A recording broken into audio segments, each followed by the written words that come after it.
Membenci saudaranya sama dengan berdosa. 1 Yohanes 2 ayat 11. Tetapi barang siapa membenci saudaranya, ia berada di dalam kegelapan dan hidup di dalam kegelapan. Ia tidak tahu kemana ia pergi, karena kegelapan itu telah membutakan matanya. Bapak, Ibu, dan Saudara, pernahkah merasa begitu marah pada seseorang sehingga sulit untuk memaafkannya? Atau ketika melihat seseorang yang menyakiti kita dan ketika bertemu kita sangat terganggu dan tidak suka melihatnya. Saya rasa semua kita pernah merasakan atau pernah mengalami peristiwa demikian.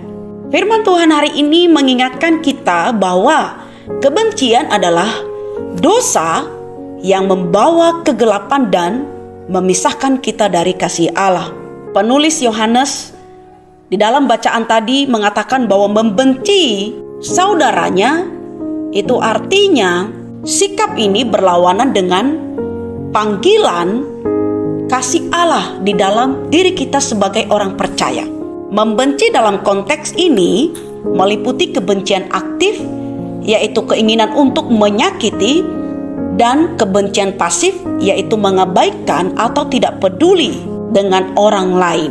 Membenci saudaranya sama artinya berada di dalam kegelapan. Kegelapan adalah simbol dosa, ketidakbenaran, dan keterpisahan dari Allah. Orang yang membenci saudaranya tidak berjalan dalam terang Allah, melainkan tetap terjebak dalam dosa. Dan kegelapan itu telah membutakan matanya. Kebencian tidak hanya merusak hubungan dengan sesama, tetapi juga menghalangi seseorang untuk melihat kebenaran dan kasih Allah. Dan orang yang membenci kehilangan arah dan makna hidup yang sejati. Bapak, Ibu, dan Saudara, marilah kita memeriksa hati kita. Apakah ada kebencian yang tersembunyi terhadap keluarga kita, saudara dekat kita, atau saudara seiman kita, atau komunitas gereja kita? Kebencian ini harus kita akui sebagai dosa dan kita harus perlu meninggalkannya. Dan marilah kita belajar mengampuni orang yang menyakiti kita. Kita mau berdoa dan meminta kekuatan Allah untuk rela mengampuni. Sebab pengampunan adalah wujud kasih yang nyata. Kemudian kita dapat membangun hubungan yang positif dengan orang-orang yang ada di sekitar kita.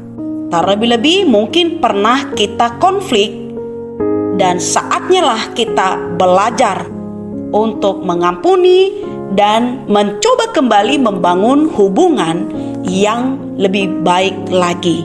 Melalui kasih yang telah dicontohkan oleh Tuhan Yesus Kristus, kita dapat hidup dalam terang dan menunjukkan kasih itu kepada sesama kita.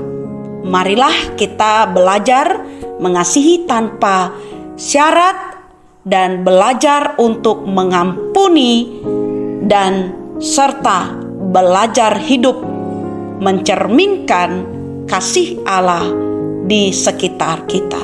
Tuhan Yesus memberkati.